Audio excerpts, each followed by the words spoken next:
Bismillahirrahmanirrahim. Assalamualaikum warahmatullahi wabarakatuh.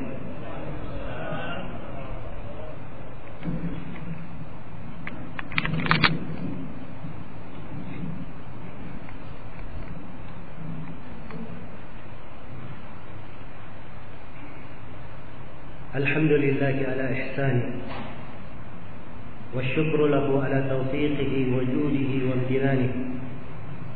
أشهد أن لا إله إلا الله وحده لا شريك له تعظيما لشأنه وأشهد أن محمدا عبده ورسوله الداعي إلى رضوانه صلى الله عليه وعلى آله وأصحابه وإخوانه أما بعد. Bapak-bapak, ibu-ibu dan saudara-saudari jemaah salat maghrib yang saya hormati dan saya muliakan. Sebuah hadis yang sangat agung disampaikan oleh Rasulullah sallallahu alaihi wasallam,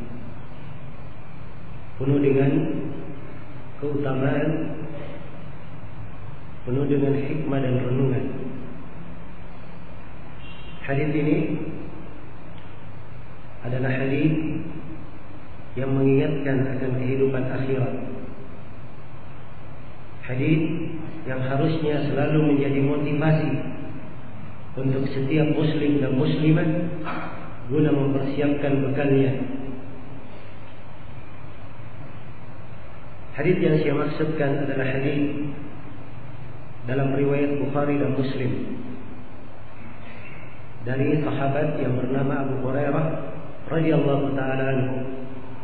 Rasulullah sallallahu alaihi wasallam bersabda, Sab'atun yudhilluhumullahu tahta dhilli yawma la dhilla illa dhillu. Ada 7 golongan. Ada 7 golongan yang Allah Subhanahu wa taala teduhi di bawah teduhannya, yaitu pada hari kiamat. Hari di mana pada hari kiamat tidak ada teduhan kecuali teduhan Allah Subhanahu wa taala. Kemudian Nabi menyebutkan siapa 7 golongan ini. Kata beliau, al-imamul adil. Yang pertama adalah seorang pemimpin yang adil. Yang kedua, syabun nasha'a fi ibadati rabbih. Seorang anak muda yang tumbuh di dalam beribadah kepada Rabb-Nya. Yang ketiga, warajulani tahabba fillahi ijtama'a alaihi. Yang ketiga, warajulun qalbuhu mu'allaqun bil masajid. Yang ketiga, seorang lelaki yang hatinya selalu terikat dengan masjid. Yang keempat, warajulani tahabba fillahi ijtama'a alaihi waftaraqa alaihi. 2 orang yang saling mencintai karena Allah. Mereka berkumpul karena Allah, berpisah karena Allah. Dan yang kelima, warajulun da'at imra'atun dzatu jamalin wa mansibin faqala inni akhafullah. Seorang lelaki yang dipanggil oleh perempuan yang memiliki kecantikan dan kedudukan, tapi ia berkata, saya takut kepada Allah. Dan yang keenam adalah warajulun tasaddaqa bi sadaqatin fa akhfaha hatta la ta'lamu shimaluhu ma tunfiqu yaminuhu. Seorang lelaki yang bersedekah dengan sebuah sedekah, ia sembunyikan, ia rahasiakan, sampai tangan kirinya tidak mengetahui apa yang disedekahkan oleh tangan kanannya. Dan yang ketujuh, warajulun dzakarallaha khaliyan fa fadat aynah. Seorang lelaki yang mengingat Allah dalam keadaan sendiri, kemudian berlinanglah air matanya. Ini 7 golongan disebutkan oleh Rasulullah sallallahu alaihi wasallam. Sab'atun yudhilluhumullahu tahta dhilli. 7 golongan yang Allah teduhi di bawah teduhannya pada hari kiamat. Ini penggambaran tentang kejadian ketika manusia dikumpulkan di padang mahsyar. Padang mahsyar adalah tanah lapang yang sangat luas, Tidak ada tempat berteduh, tidak ada pohon yang meneduhi. Iya. Matahari didekatkan di atas kepala. Disebutkan di dalam hadis yang diriwayatkan oleh Imam Muslim, hatta yakunul miqdaru kamiqdari mil, sampai jaraknya antara matahari dengan kepala manusia sejarak 1 mil. 1 mil ini ulama hadis menafsirkannya dengan 2 penafsiran.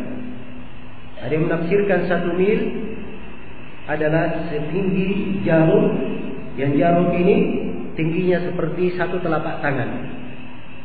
Ada yang mengatakan 1 mil ukuran mil yang kita kenal, ukuran apakah mil darat atau mil laut, yang sekitar 1,8 kilo. Ya. Apapun dari ukuran mil ini, matahari sangat dekat di atas kepala. Kita saja di hari-hari ini, dikala matahari terbit, di siang hari bolong, kita berada di tengah, di terik matahari. Luar biasa penderitaan yang kita akan hadapi di bawah terik matahari tersebut. Padahal matahari sedemikian jauhnya.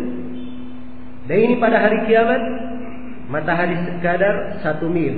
Bayangkan kalau dia hanya setinggi 1 telapak tangan saja di atas kepala, atau 1 mil 1 kilo, hampir 2 kilo lah. Ya. Sangat dekat matahari di atas kepala. Satu hari pada hari kiamat, di dalam sebuah ayat diterangkan seperti 50.000 tahun satu hari. Seperti 50.000 tahun. Ini penantian pada hari kiamat. Matahari didekatkan di atas kepala dengan sangat dekatnya. Iya. Tidak ada teduhan pada hari itu, kecuali siapa yang diteduhi oleh Allah. Siapa yang diteduhi oleh Allah. Tidak ada rindangan yang seorang bisa berada di bawahnya, kecuali siapa yang Allah berikan padanya teduhan, yang ia terhindar dari terik matahari. Belum lagi keadaan manusia.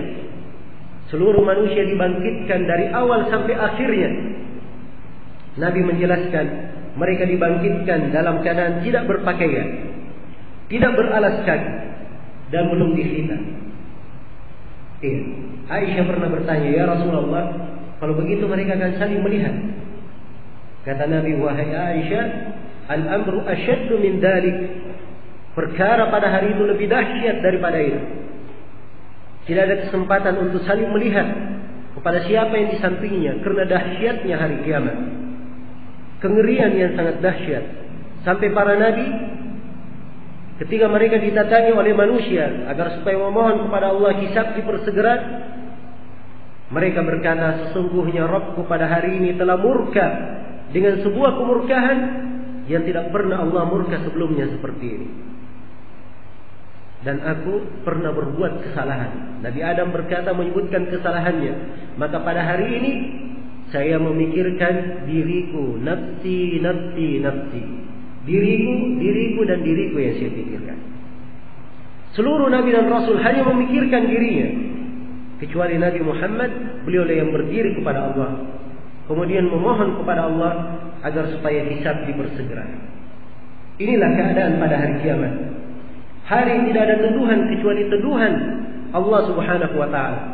Maka di dalam hadis yang agung ini diterangkan 7 golongan yang akan mendapatkan teduhan Allah pada hari kiamat. Ya. Mereka terhindar dari panasnya terik matahari pada hari itu.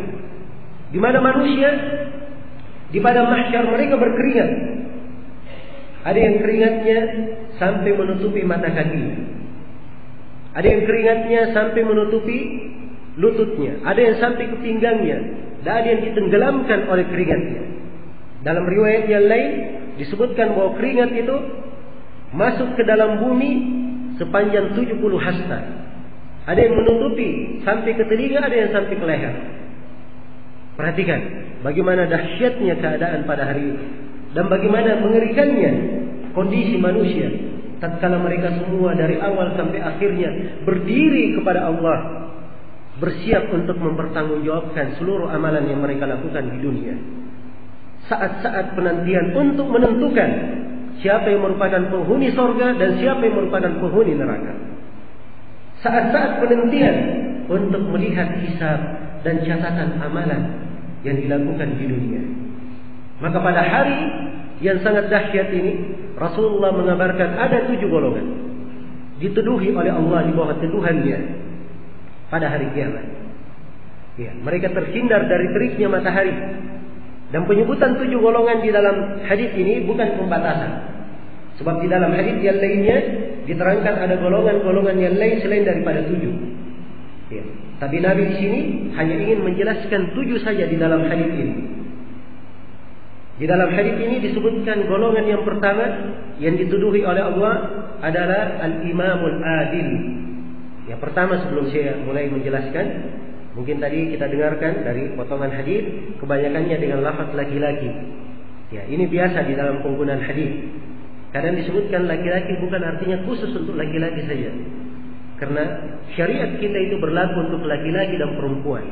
Tapi sering diberikan percontohan di dalam ayat-ayat dan hadis. Ya. Kandungan umumnya berlaku untuk laki-laki dan perempuan. Golongan yang pertama adalah al-imamul adil, seorang pemimpin yang adil. Seorang pemimpin yang adil. Kata imam asalnya adalah pemimpin umum. Ya. Pemimpin, dia punya dari power, punya kekuasaan, punya kekuatan, dia mampu berbuat apa saja. Ya. Kalau ada pemimpin yang bisa berlaku adil di kala marah, berlaku adil di tengah rakyatnya, ini pemimpin yang luar biasa. Karena itu wajar ia dimuliakan oleh Allah dengan kemuliaan ini. Ya. Golongan yang paling pertama disebut oleh Nabi, dituduhi di bawah tuduhan arsy Allah. Dan di dalam hadis yang diriwayatkan oleh Imam Muslim, Rasulullah sallallahu alaihi wasallam menyatakan, al-muqsituna ala mimbarin min manabiri an-nur yaumil qiyamah. Orang-orang yang berlaku adil di muka bumi ini, mereka akan berada di atas mimbar dari cahaya pada hari kiamat. Mimbar itu tempat tinggi. Ya, seorang berada di atasnya, itu disebut mimbar.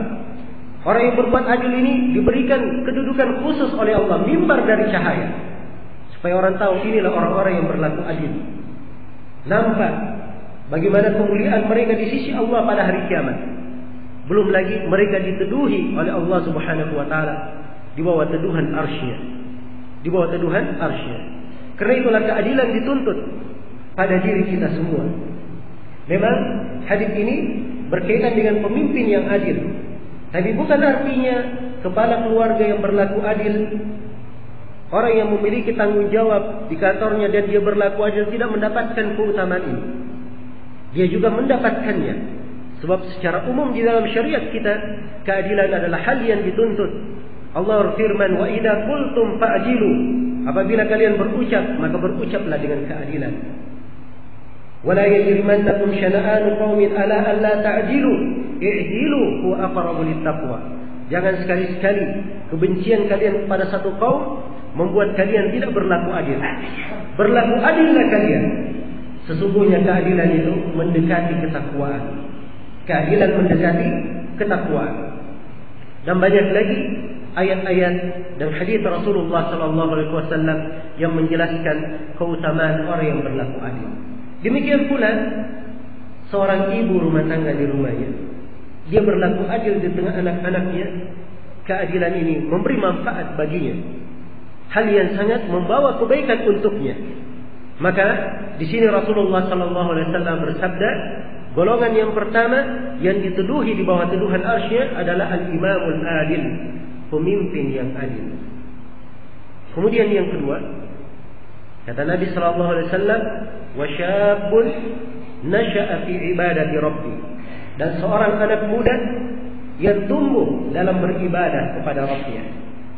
Ya, sekali lagi disebut di sini anak muda, bukan artinya pemudi tidak masuk di dalamnya. Ya, apa bedanya antara pemuda dan pemudi?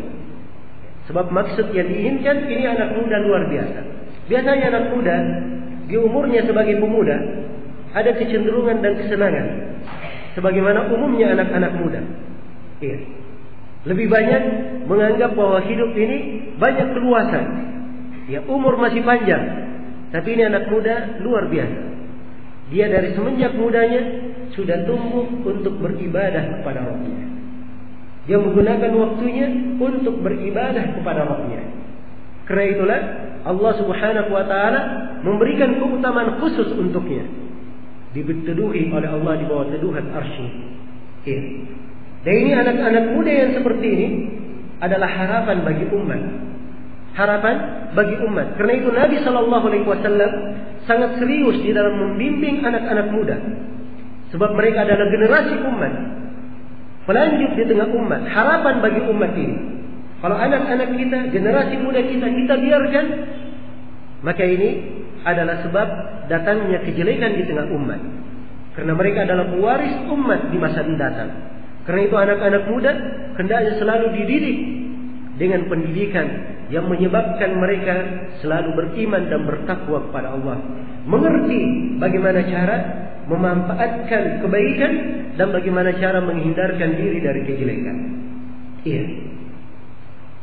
Rasulullah bersabda, anak muda yang tumbuh dalam beribadah kepada Rabbnya. Harus diketahui bahwa umur itu adalah tanggung jawab, akan dipertanyakan. Karena itu kata Nabi SAW, "Iqtanim khamsan qabla khamsin." Manfaatkanlah 5 sebelum datang 5. Ya. Disebutkan beberapa hal. Manfaatkanlah waktu kosongmu sebelum datang waktu sibukmu. Manfaatkanlah waktu sehatmu sebelum datang waktu sakitmu. Dan salah satunya, manfaatkanlah waktu mudamu sebelum datang waktu tuamu. Iya. Dan juga di dalam hadis Abu Barzah yang diriwayatkan oleh Imam Tirmidzi, Rasulullah SAW bersabda, "La tazulu qadama 'abdin yawm al-qiyamah hatta yus'ala an arba'."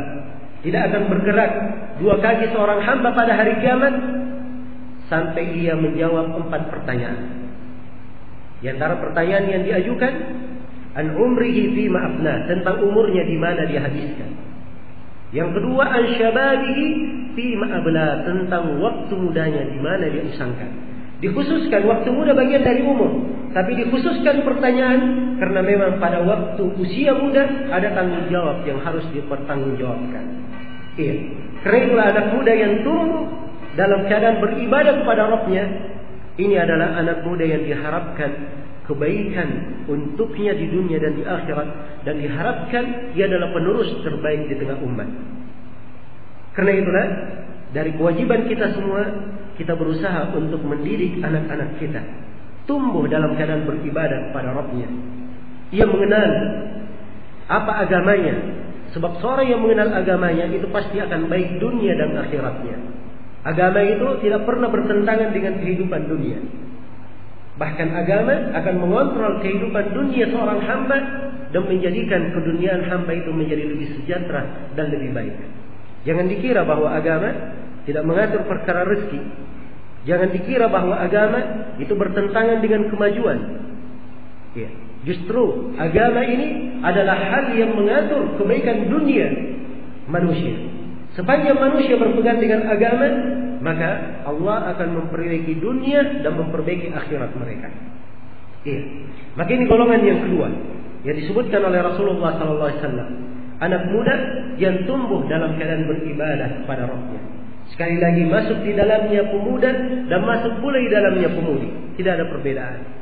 Iya.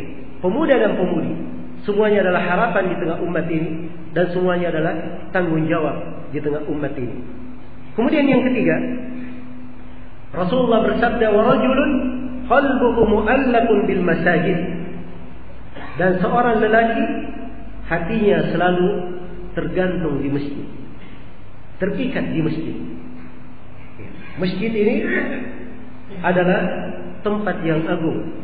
Dia adalah rumah dari rumah-rumah Allah. Rumah dari rumah-rumah Allah. Itu masjid. Masjid, Allah memujinya di dalam Al-Quran. Fi buyutin adidallahu an turfa'a wa yudkara fiha ismuhu yusabbihu lahu fiha bil ghuduwi wal asal rijal la tulhihim tijaratun wa la bay'un an dzikrillahi wa iqamis salati wa ita'iz zakah yakhafuna yawman tataqallabu fihi al-absar. Fi buyutin, di rumah-rumah, yaitu di masjid-masjid.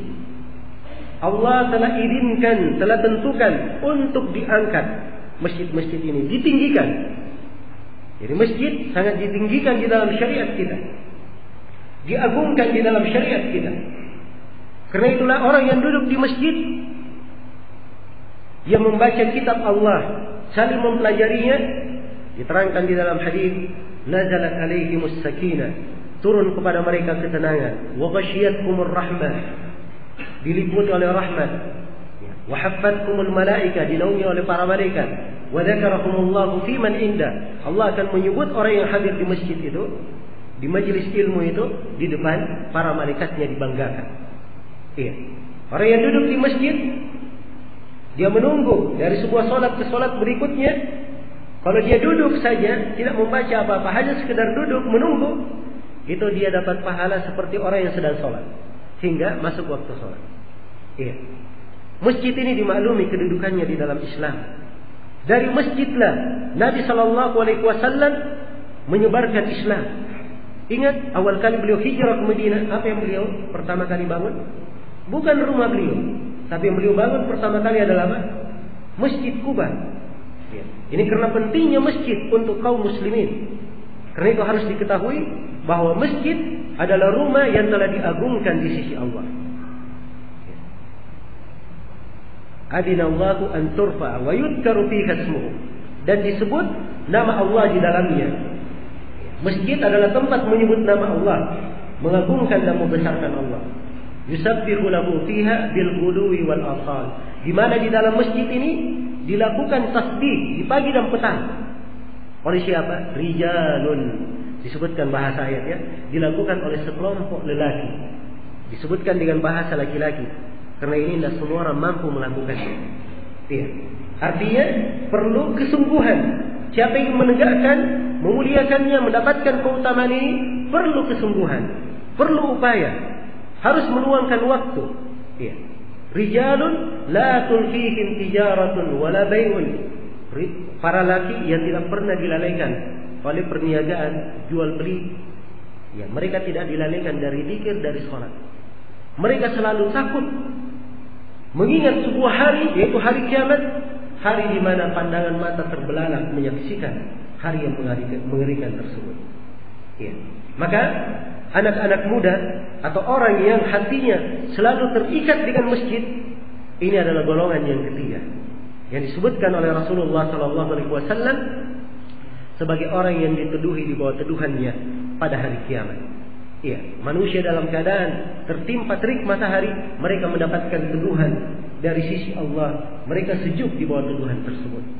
Sejuk di bawah tuduhan tersebut. Inilah orang yang hatinya selalu terikat dengan masjid. Ketika ia berada di rumah, lama ia berada di rumahnya, dia rindu untuk datang ke masjid, menunaikan sholat. Ya. Pada saat dia sakit misalnya, terhalang ke masjid, hatinya seakan-akan kehilangan karena tidak ke masjid. Maka ini orang hatinya selalu terikat dengan masjid, senang untuk melakukan aktivitasnya di masjid. Maka yang seperti ini Rasulullah SAW menyebutnya sebagai salah satu dari orang yang dituduhi di bawah tuduhan arsy Allah Subhanahu wa taala pada hari kiamat. Kemudian golongan yang keempat, kata beliau, warujulani tahabba fillahi ijtama'a alaihi wa tafarraqa alaihi. Dua orang lelaki yang saling cinta mencintai karena Allah. Iya. Mereka bertemu karena Allah, berpisah karena Allah. Bukan artinya berpisah bermusuhan sehingga berpisah, tidak. Ya. Maksudnya kalau ada pekerjaan yang dilakukan bersama karena perintah Allah, mereka bertemu. Ada pekerjaan yang harus menyebabkan mereka berpisah karena menunaikan ketaatan, maka mereka pun berpisah karena Allah. Dua orang yang saling mencintai. Ini penjelasan tentang keutamaan mahabbah. Saling cinta mencintai antara sesama muslim. Ya, sebab mukmin terhadap mukmin yang lainnya bersaudara. Innamal mu'minuna ikhwah. Sungguhnya kaum mukminin itu bersaudara. Dan Rasulullah SAW menggambarkan bagaimana persaudaraan yang sangat indah di tengah kaum muslimin. Rasulullah menyatakan, "Matsalul mu'minina fi tawaddihim wa tarahumihim wa ta'atufihim kamatsalil jasadil wahid. Idza ishtaka minhu 'udw tada'alahu sa'irul jasadi bis-sahari wal humma. Perumpamaan kaum mukminin dalam hal cinta mencintai, sayang menyayangi, kasih mengasihi, itu bagaikan satu jasad. Jadi kaum mukminin diibaratkan bagaikan satu jasad. Jasad itu bagaimana? Kalau sebagian dari jasad yang sakit, ada satu anggota tubuh yang sakit, maka seluruh anggota tubuh yang lainnya merasakan. Apakah dia tidak bisa tidur atau panas seluruh badannya. Ya. Inilah kaum mukminin. Ada saudara yang menderita, semuanya merasakan. Sebab derita dan nestapa yang ditampung oleh sebagian muslim itu juga adalah penderitaan muslim yang lainnya. Ia merasakannya, ya, dan bersedih dengan kesedihan yang menimpa saudaranya. Dan ini adalah sifat akhlak persaudaraan yang sangat dijaga di dalam Islam. Bahkan Islam datang dengan ciri ini. Karena itu Allah ingatkan, ya, tentang besarnya nikmat persaudaraan yang Allah berikan kepada umat Islam ini. Allah berfirman di dalam Al-Quran, wa'tasimu bihablillahi jami'an wa la tafarraqu. Berpegang teguhlah kalian semua dengan tali Allah dan jangan kalian bercerai-berai. Wadhkuru ni'matallahi 'alaikum id kuntum a'daan fa'alafa baina qulubikum fa asbahtum bi ni'matihi ikhwana. Ingatlah nikmat Allah kepada kalian. Kalian dulunya saling bermusuhan. Kemudian Allah melembutkan hati kalian dengan keislaman, sehingga berubahlah kalian menjadi orang-orang yang bersaudara. Iya. Dan Allah berfirman, wa allafa baina qulubihim law anfaqta ma fil ardi ma allafta bainahum. Dialah Allah yang menyatukan, melembutkan hati-hati kaum mukminin. Andai kata umat Nabi Muhammad mengerahkan seluruh harta satu dunia untuk menyatukan mereka, kamu tidak akan mampu menyatukan hati-hati mereka. Betapa banyak orang yang ingin dibayar supaya bersatu, bersaudara, tidak bisa bersatu. Harta apapun tidak cukup mempersatukan. Tapi dengan keislaman, dengan keimanan, Allah menyatukan hati-hati kaum mukminin. Maka ini adalah sifat yang indah yang harus dimiliki oleh seorang mukmin dan mukminah. Cinta mencintai karena Allah. Ia cinta mencintai karena Allah. Kalau kita membahas tentang masalah cinta mencintai karena Allah ini pembahasan yang sangat luas. Ya. Sudut-sudut pembahasannya panjang untuk diuraikan. Banyak makna-makna yang agung di dalam kehidupan, di dalam kemasyarakatan yang hendaknya selalu kita perhatikan. Saya beri contoh yang mungkin banyak kita lalaikan. Rasulullah SAW pernah bersabda di dalam sebuah hadis yang diriwayatkan oleh Imam Muslim.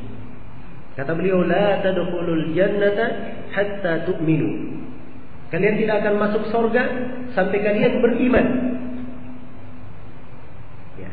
Wa la tu'minu hatta tahabbu. Dan kalian tidak dianggap beriman sampai kalian saling cinta mencintai.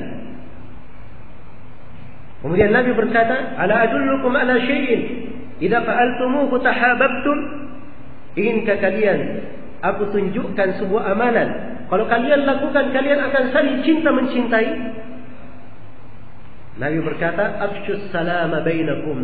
Sebarkanlah salam antara sesama kalian. Ya. Perhatikan ya, salam ini ya, kalau kita sebarkan, ini kata Nabi akan menimbulkan saling cinta mencintai.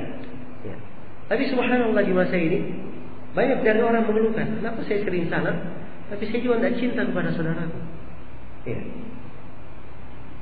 Ini mungkin karena disebabkan ia tidak memahami arti dari salam itu. Ya. Apa artinya salam itu? Assalamualaikum warahmatullahi wabarakatuh. Itu lengkapnya ya. Ya. Artinya assalamualaikum, ini doa. Assalam, semoga keselamatan selalu dilimpahkan bagimu. Ini makna yang pertama. Ada yang memaknakan assalam itu salah satu nama Allah. Allah Maha Assalam, yaitu selalu menyertai. Ya. Assalamualaikum, semoga keselamatan selalu dilimpahkan kepadamu. Warahmatullahi, demikian pula rahmat Allah. Wabarakatuhu, dan demikian pula berkah-berkah dari Allah selalu menyertai.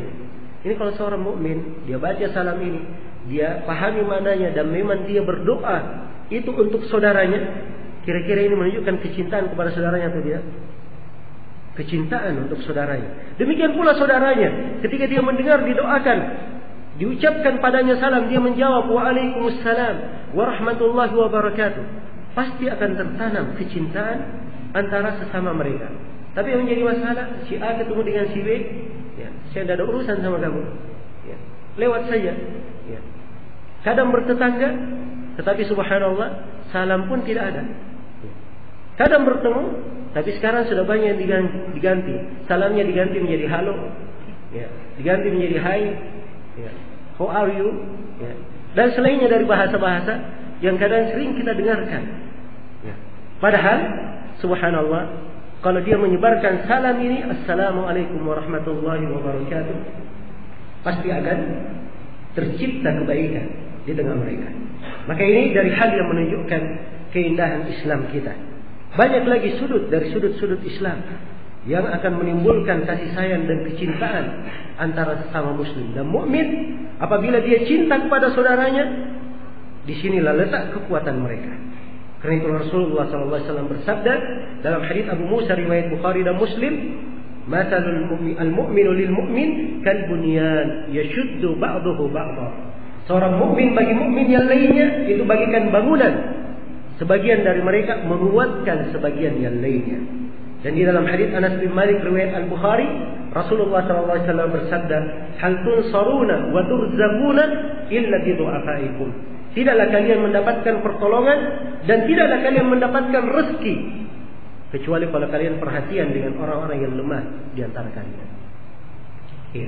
Kapan seorang perhatian dengan orang yang lemah, itu adalah sebab dia mendapatkan pertolongan dan sebab rezekinya dilapangkan. Sebab rezekinya dilapangkan. Dan banyak lagi makna di dalam agama kita yang menunjukkan pentingnya untuk saling cinta mencintai karena Allah. Dan itu dari tanda keimanan. La yu'minu ahadukum hatta yuhibba li akhihi ma yuhibbuhu li nafsihi. Tidaklah beriman salah seorang dari kalian sampai dia cinta untuk saudaranya apa yang dia cinta untuk dirinya sendiri. Dijadikan oleh Nabi sebagai lambang keimanan.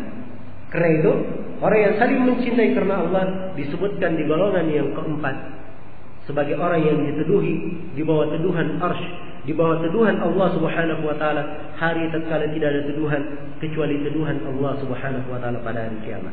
Kemudian yang kelima, Rasulullah bersabda, "Wa rajulun da'atkum ra'atun datu jamalin wa mansibin faqala inni akhafullah." Seorang lelaki dipanggil untuk berbuat tidak baik oleh perempuan yang punya kecantikan. Bukan saja cantik, tapi punya kedudukan.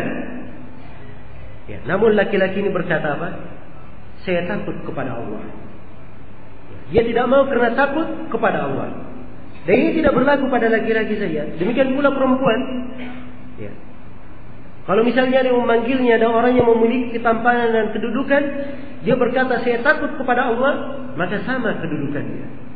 Termasuk mereka yang diteduhi oleh Allah di bawah teduhan arsy-Nya. Iya.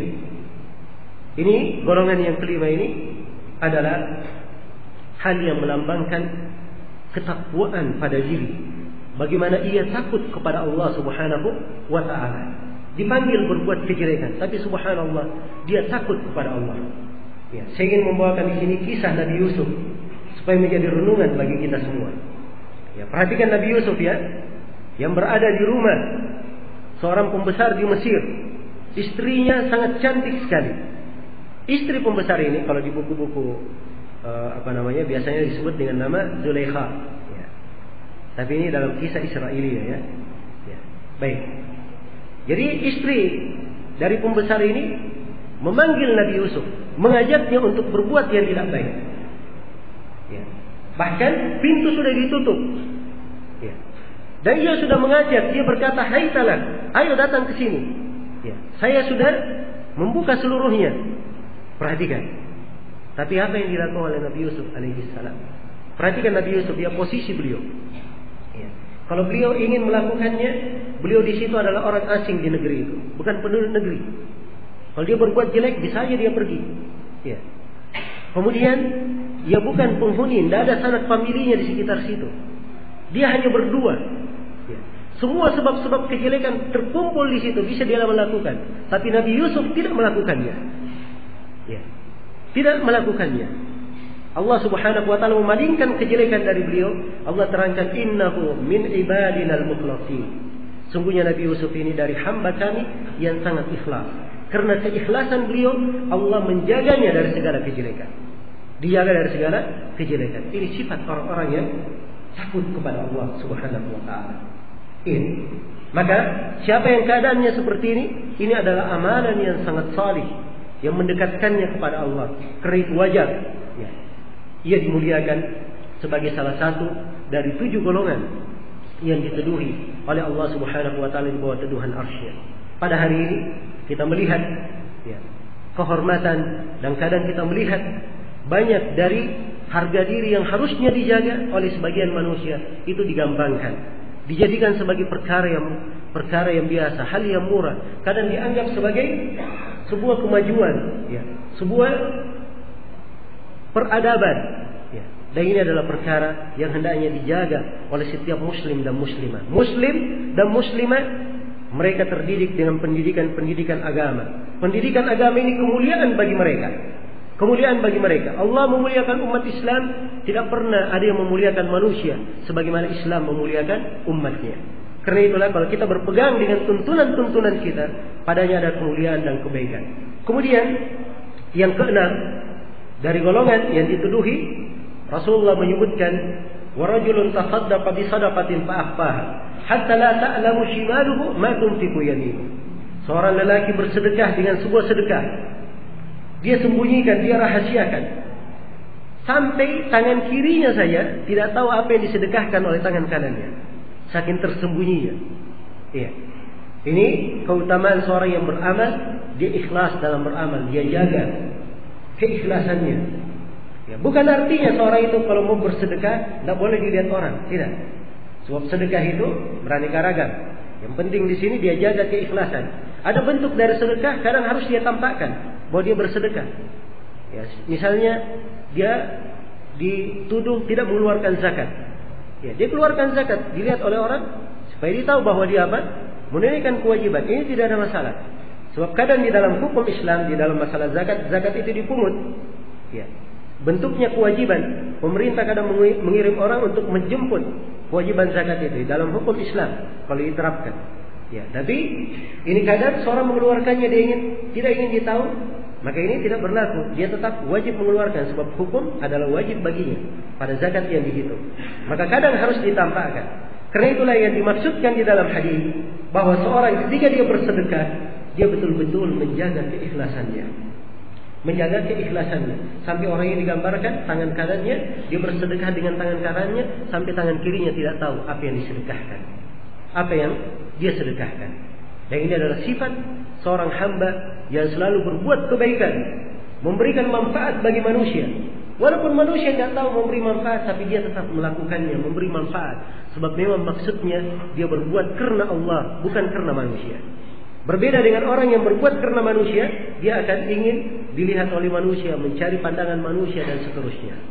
Kemudian yang ketujuh, dan ini yang terakhir dari 7 golongan yang dituduhi oleh Allah di bawah tuduhan arsy-Nya, wa rajulun dzakarallaha khaliyan fa khabat ayna. Dan seorang lelaki ia mengingat Allah dalam keadaan sendiri, maka berlinanglah air matanya. Iya. Dia duduk sendiri di rumahnya, dia mengingat Allah Subhanahu wa ta'ala, dia mengingat akan banyaknya dosa-dosa dan kesalahannya, dia mengingat bagaimana keadaan dirinya tatkala ia menghadap kepada Allah, apakah bekalnya telah cukup tatkala ia menghadap. Dia merenungkan lembaran-lembaran kehidupannya, introspeksi terhadap sejarah hidupnya, maka meneteslah air matanya. Ada tobat dan penyesalan, ada harapan dan ada rasa takut, sehingga meneteslah air mata tersebut. Iya. Maka ini hamba Allah Subhanahu wa ta'ala akan teduhi di bawah teduhan arsy-Nya pada hari kiamat. Dan ingat, rasa takut kepada Allah ini adalah modal yang sangat besar. Dia adalah keutamaan yang sangat luar biasa, sangat memperbaiki hati, sangat membangun jiwa. Dan Allah menjanjikan orang-orang yang selalu takut kepada Allah dengan janji yang luar biasa. Allah berfirman di dalam Al-Quran, وَلِمَنْ خَافَ مَقَامَ رَبِّهِ جَنَّتَانِ. Bagi siapa yang takut kepada kedudukan Rabb-Nya, dia akan mendapatkan 2 sorga. Bukan 1 sorga, 2 sorga dia dapatkan. Ingat, bagi siapa yang takut kepada apa? Kedudukan Rabbnya. Mungkin ada yang bertanya, apa artinya takut kepada kedudukan Rabbnya? Jawabannya para ulama menyebutkan dua tafsir. Tafsir yang pertama, takut kepada kedudukan Rabbnya, yaitu takut kepada keagungan Allah, kebesarannya. Dia takut kepada Allah yang mungkin saja akan menyiksanya karena dosa-dosanya. Dan yang kedua, takut kepada kedudukan Rabbnya, yaitu takut tatkala ia menghadap kepada Allah, mempertanggungjawabkan segala amalannya. Iya. Maka siapa yang takut kepada kedudukan Rabbnya, maka dia akan mendapatkan dua surga. Dan Allah Subhanahu wa taala berfirman di ayat yang lain, "Innal ladzina yakhshawna rabbahum bil ghaibi lahum maghfiratun wa ajrun kabir." Sesungguhnya orang-orang yang takut kepada Rabbnya di masa gaib. Ya, di masa gaib artinya apa? Dikala dia sendiri, tidak ada yang menyaksikannya. Ada yang menafsirkan, dia takut kepada Rabbnya di masa gaib, dia beriman kepada Allah, takut kepada Allah. Ya. Dia menerima agama ini, dia tidak pernah berjumpa dengan Rasulullah, tapi dia beriman dan takut kepada Allah. Ya. Maka orang yang takut ini, Allah janjikan untuk mereka pengampunan dan pahala yang sangat besar. Jadi takut kepada Allah ini adalah salah satu sebab yang menggugurkan dosa dan menyebabkan seorang diberikan pahala yang sangat besar di sisi Allah. Dan Allah Subhanahu wa taala berfirman, "Fa amma man khafa maqama rabbih wa nahaa an-nafsa 'anil hawa, fa innal jannata hiyal ma'wa." Barang siapa yang takut kepada kedudukan Rabbnya dan dia menahan jiwanya dari mengikuti hawa nafsu, maka untuknya surga sebagai tempat tinggalnya. Dan di ayat yang kita hafal semua di surah apa? Lam yakunil ladzina kafaru, di akhir dari surah ya disebutkan pahala bagi orang-orang yang beriman dan beramal salih. Jazaohum jannatu adnin tajri min tahtiha al-anhar khalidina fiha abada radhiyallahu anhum wa radu anhum dzalika liman khasyiya rabbah. Balasan untuk mereka adalah surga Aden, mengalir di bawahnya sungai-sungai, mereka kekal di dalamnya selama-lamanya. Allah ridha kepada mereka, mereka ridha kepada Allah. Ini bagi siapa? Allah terangkan, dzalika liman khasyiya rabbah. Itu bagi siapa yang takut kepada Rabbnya. Jadi rasa takut ini subhanallah akan memberikan kebaikan bagi hamba. Seorang hamba yang tidak punya rasa takut di dalam hatinya, ya, ia tidak akan pernah terhardik tatkala ia melakukan maksiat, karena dia tidak punya rasa takut kepada Allah. Orang yang tidak punya rasa takut dalam hatinya, ia tidak akan sungkan-sungkan meninggalkan kewajiban, sebab dia tidak punya rasa takut. Berbeda dengan orang yang punya rasa takut kepada Allah. Dia pasti akan selalu mengetahui bahwa Allah mengawasinya, Allah memperhatikan gerak-geriknya, sehingga dia berusaha melakukan yang terbaik dan yang terbaik, berusaha untuk melaksanakan segala kewajiban dan meninggalkan segala yang dilarang. Inilah sifat-sifat yang sangat indah. 7 golongan yang disebutkan oleh Rasulullah SAW akan dituduhi pada hari kiamat, hari tatkala tidak ada tuduhan kecuali tuduhan Allah Subhanahu wa taala. Maka hendaknya kita semua selalu mengarahkan diri kita dan berusaha untuk menggolongkan diri kita menjadi salah satu dari 7 golongan ini. Kalau kita bisa menjadi semua dari 7 golongan ini, itu yang paling utama. Dan seorang berusaha untuk selalu sepanjang Allah masih memberikan kepadanya kehidupan, masih ada waktu untuk memperbaiki, Allah masih memberikan baginya nafas sebagai kesempatan, maka hendaknya dia gunakan dengan sebaik-baiknya sebelum ajal itu datang, sebelum umur ini habis, sebelum lembaran ini tertutup, sebelum waktu dan saat telah terputus. Hendaknya kita semua selalu bertakwa kepada Allah dan mengingat bahwa semuanya dari kita akan kembali kepada Allah Subhanahu wa taala. Mudah-mudahan apa yang saya sampaikan ada manfaatnya untuk seluruh jemaah, dan saya mohon maaf sebesar-besarnya kalau ada beberapa kesalahan-kesalahan pada hari-hari ini saya sampaikan dan tidak berkenan di hati para jemaah. Saya mohon maaf sebesar-besarnya, dan saya berharap sebagaimana Allah mempertemukan kita di hari-hari ini, semoga pertemuan kita ini dijadikan sebagai pertemuan yang selalu membawa kebaikan, membawa berkah dan manfaat untuk kita semua di dunia dan di akhirat.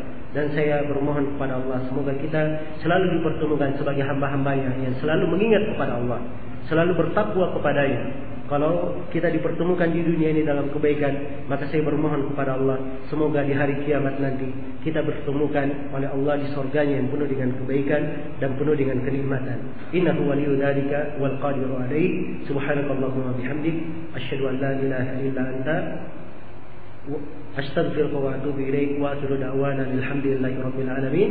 Wassalamu alaikum warahmatullahi wabarakatuh.